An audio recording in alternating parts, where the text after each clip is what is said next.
याद रखना, देने वाले के अंदर अहमता नहीं होनी चाहिए। इतना अभिमान ना आने दो कि मैं दे रहा हूं, कि लेने वाले का सर शर्म से झुक जाए। ये जगत का अध्यात्म है, मेरे ऋषियों की सोच है। देने वाले के अंदर अहमता नहीं होनी चाहिए, लेने वाले के अंदर लघुता नहीं होनी चाहिए। नहीं, दोनों ही विपन्न रहेंगे, कोई भी संपन्न नहीं रहेगा। संपन्न तो तभी रहेंगे जब देने वाले के अंदर अहमता नहीं होगी और लेने वाले का सम्मान भी बचा रहेगे। उसका सम्मान इतना मत गिरा दो, इतना उसे छोटा मत कर दो कि सर्व से उसके सिर झुक जाए। नहीं तो कोई भी सुखी नहीं रहेगा। अरे मेरे भाइयों, मंदिर में जाकर के मूर्तियों की आप लोग पूजा करते हैं। मंदिर में मूर्ति कौन स्थापना किया बताइए?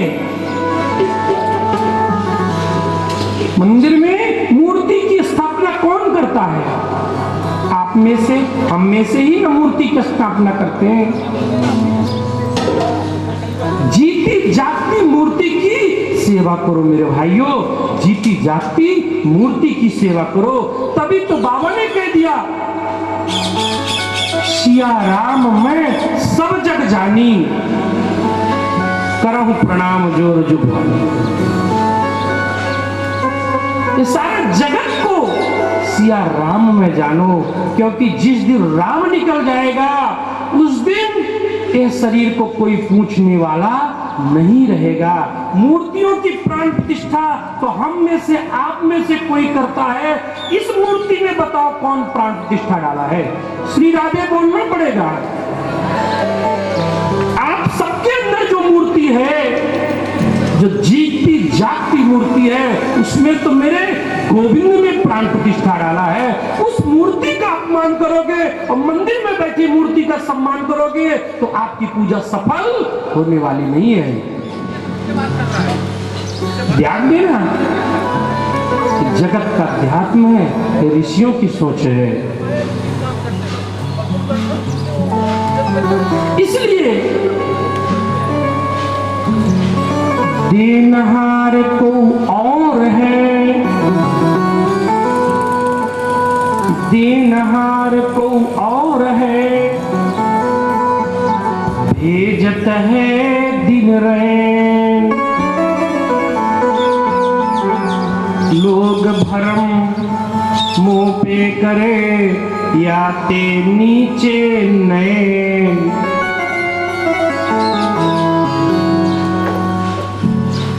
देने वाला तो कोई और है, नित नए नित नैन भेजता है।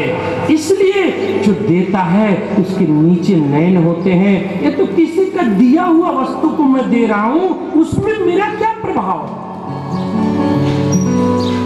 महाराज, ये तन भी किसी का दिया हुआ है, ये बन भी किसी का दिया हुआ, ये धन भी किसी का दिया हुआ। जब तू पैदा हुआ, जब तू पैदा हुआ, जग हंसे तू रोए। जब तू पैदा हुआ, जग हंसे तू रोए।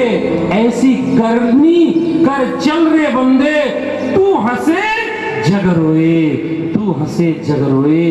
बस जग में रहो तो ऐसा रहो।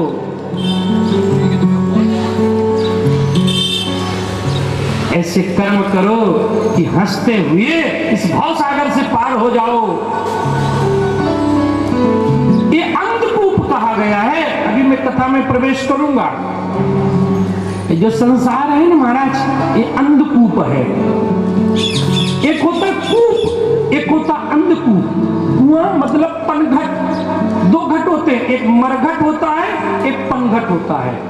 पनघट में तो कोई ना कोई पनिहारी जाकर के पानी लेने जाएगी तो कोई ना कोई तो देखेगा ही कि कोई इस पनघट में गिरा हुआ है। लेकिन मरघट और अंधकूप में तो कोई देखने वाला नहीं है, इस कुआं में कौन पड़ा हुआ है, उसमें तो कोई पानी भरने नहीं जाएगा।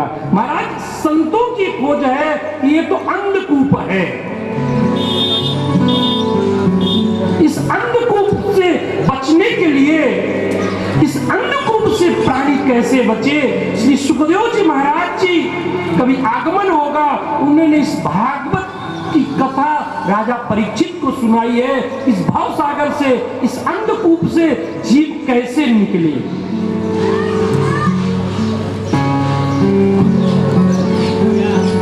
इधर ऋषि कुमार आते हैं और कहते हैं कि गुरुदेव चले क्यों ना राजा को संदेश दे दिया जाए कि आज के 7वें दिवस आपकी मृत्यु होगी। श्रृंगी ऋषि के मित्र और श्रृंगी ऋषि पहुंचते हैं और धीरे से बताते हैं कि राजन अपराध हो गया है, आज के 7वें दिवस आपको तक्षक नाम का नाग आएगा और आपको डस लेगा, जिससे आपकी मृत्यु हो जाएगी। आप मृत्यु यदि बनाना चाहते हो तो अपने मृत्यु को बना लो। महाराज आज तक के इतिहास में, भारत के इतिहास में मृत्यु के पूर्व 2 लोगों की ही सूचना मिली है, एक तो महाराज परीक्षित, एक तो महाराज कंस। कंस को भी पूर्व में आकाशवाणी हुई थी कि देवकी के 8वें गर्भ के द्वारा तुम्हारी मृत्यु होगी। आज तक के इतिहास में इन 2 के अलावा किसी को मृत्यु के पूर्व सूचना मिली ही नहीं है। जैसे राजा परीक्षित को ऋषि कुमार कहते हैं, राजा परीक्षित कहते हैं बहुत अच्छा हुआ, मैं चाहता था कि जिन वाणी के द्वारा, जिन शरीर के द्वारा गुरु का अपमान हुआ है, वह शरीर शांत हो जाए। माता पिता प्रभु गुरु की वाणी बिना विचार किए शुभ जानी। महाराज माता पिता गुरु प्रभु इनकी वाणी पर विचार कभी मत करो, इनकी आज्ञा का पालन करो।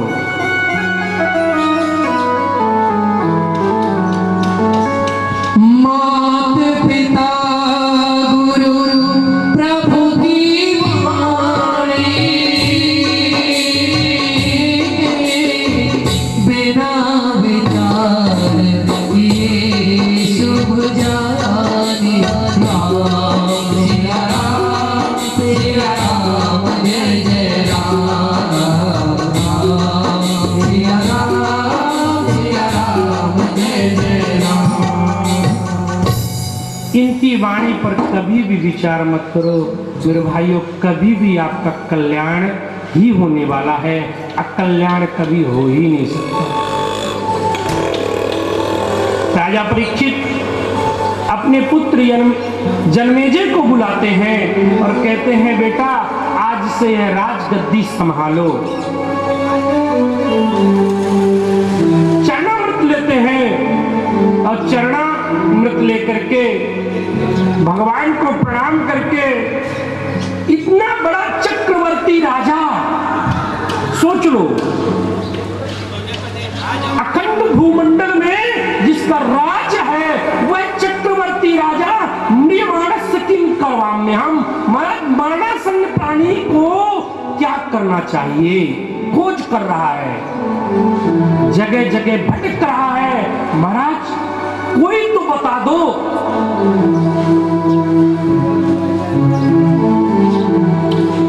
बड़े बड़े ऋषि मुनि महात्मा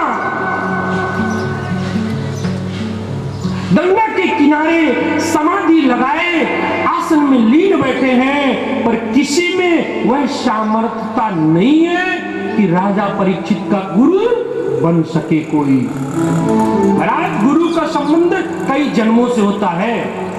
पूर्व जन्मम कृतम पत्नी, पूर्व जन्मम कृतम लक्ष्मी, पूर्व पूर्व जन्मम कृतम भार्या पूर्व जन्मम कृतम गुरु। ये महाराज इस जन्म के संग नहीं है, ये प्रारब्ध में विधाता बना के भेजता है। आपको ऐसी पत्नी मिलेगी, आपको ऐसा कुल मिलेगा, ऐसा गुरु मिलेगा जिसके ज्ञान से अंधकार से आप प्रकाश की ओर आगे बढ़ोगे, आपका जीवन परिवर्तित हो जाएगा। महाराज यदि मेरे भी जीवन में गुरु की कृपा ना हुई होती तो मैं भी यहाँ ना बैठा होता। आपके भी जीवन में यदि गुरु कृपा ना हुई होती तो आप भी यहाँ ना बैठे। और आप ही नहीं, आप सबके जीवन में गुरु की कृपा हुई है तो आप लोग इस भागवत के पंडाल में बैठे हैं। महाराज गुरु तो करुणा वरुणालय होते हैं, वो तो करुणा और कृपा करते हैं, अकारण करुणा करते हैं। आज मुनिमानस किंकरवाम में हम वह चक्रवर्ती सम्राट गंगा द्वार के किनारे सब कुछ परित्याग कर दिया। देखो महाराज हम आपके हाथों से एक कागज का टुकड़ा नहीं छूटता। ये कागज का टुकड़ा ढूंढते हो कि कौन सी नोट मिले तो अर्पण करूं। आज वह चक्रवर्ती सम्राट सब कुछ छोड़ दिया। नहीं चाहिए महाराज, नहीं चाहिए। एक भाव है कोई संत का, सोचता हूं क्यों कर रहे हो नादानी, जानकर भी कर रहे हो मनमानी। सोचता हूं क्यों कर रहे हो मनमानी, जानकर भी कर रहे हो नादानी। क्यों, क्या भाव है? क्यों इतना पैसों पर मरते हो यार? क्यों इतना पैसे पर मरते हो यार? इंसान हो करके भी अहम करते हो। क्यों इतना पैसे पे मरते हो? इंसान पर हो करके भी पैसे पर मरते हो। करो विचार। ये कोई संत की खोज है, कोई महापुरुष की खोज है। करो विचार, बनो समझदार। करो विचार, मनन करो, बनो समझदार। छोड़कर अहंकार करो सबसे प्यार, छोड़कर अहंकार करो सबसे प्यार। छोड़ दो। एक क्षण में राजा परीक्षित आज राजपाट सब कुछ छोड़ दिया है। नाता भला क्या जग से हमारा, नाता क्या भला जग से हमारा। आए यहां पर क्या कर रहे हैं? नाता क्या जग से हमारा, आए यहां पर क्या कर रहे हैं? सोचो विचारो हरि को पुकारो, सोचो विचारो हरि को पुकारो। गोविंद दामो दर माधवेती, गोविंद दामो दर माधवेती। महाराज ये तो झूठे बंधन के नाते हैं। अच्छा पैसा नहीं दोगे ना तो पत्नी भी बोलेगी कोई काम का नहीं महाराज, हमारे पास बहुत से लोग आते हैं। महाराज ये तो ब्योड़ा हो गया है। श्री राधे बोलो। ये तो स्वार्थ का नाता महाराज। खूब माल आएगा ना तिजोरी में, अटैची में, तो पत्नी भी माला माल हो रहेगी। अरे क्या नाश्ता बना दो प्रभु?